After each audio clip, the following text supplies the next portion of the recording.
Hello, it's Clorinda, HubSpot strategist from BBD Boom, and in this video, I've got yet another AI update for you. And this one's quite exciting because I don't know the possibilities of it at the moment, but it could be really powerful for someone that's maybe not as tech inclined. Similarly, with the report builder, as you may know, with the AI updates on the report builders, you can actually generate a single object report from a prompt rather than having to build out the report and know which data fields you need to pull in and so on. So with this new update, they have now also extended this ability for workflow actions, which is really interesting. I haven't actually tested it myself, so I'm going to do it live with you.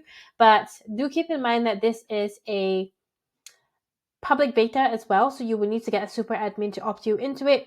Additionally, if you haven't turned on your AI assistant toggle in your settings, the product update does have a link as to where you should be updating your AI toggle.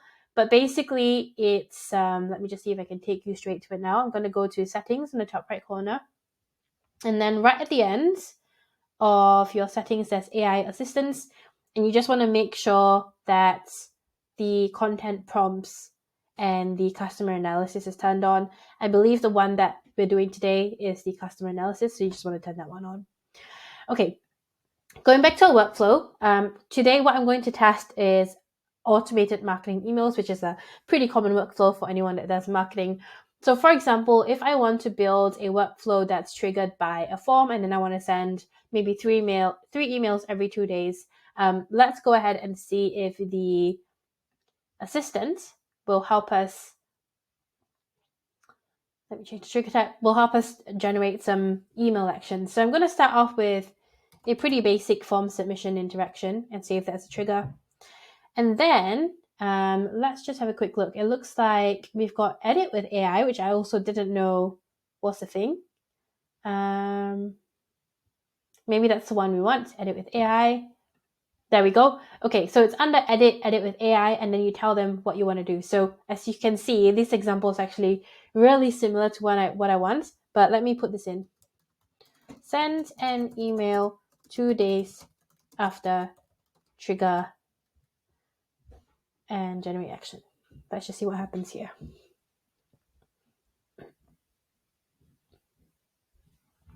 Cool. Okay, so what it's done is it's created a delay action 2 days, and then it's put in kind of a placeholder send email. Let's see if we can do an if then branch.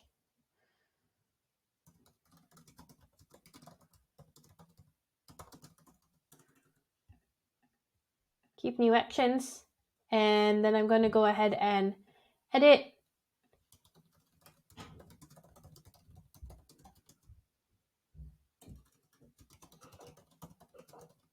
That opened or clicked an email. Let's generate that one.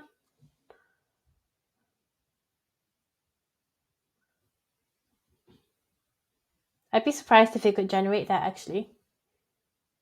Oh, okay.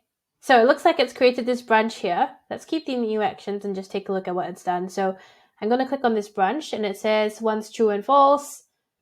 And this is based on the contact email of the enrolled contact. So this one doesn't look like it's done it correctly. It looks like, yeah, it's... So what I've asked for is to see if they've opened or clicked on an email, and I didn't think it would work anyway because I didn't actually select the specific email. But it's actually created a true and false branch on whether or not the contact had a contact email value. So that's not super accurate. So it's a really cool one to experiment with. It's not tip-top yet, as it is with all beta features, especially when it's AI. Everything's a bit iffy, but quite interesting to experiment with. If you're wanting to build some pretty basic workflows, I think it's a good one. But yeah, hopefully they'll improve this tool over time. But I am quite excited to see how quickly you can now build workflows with this update.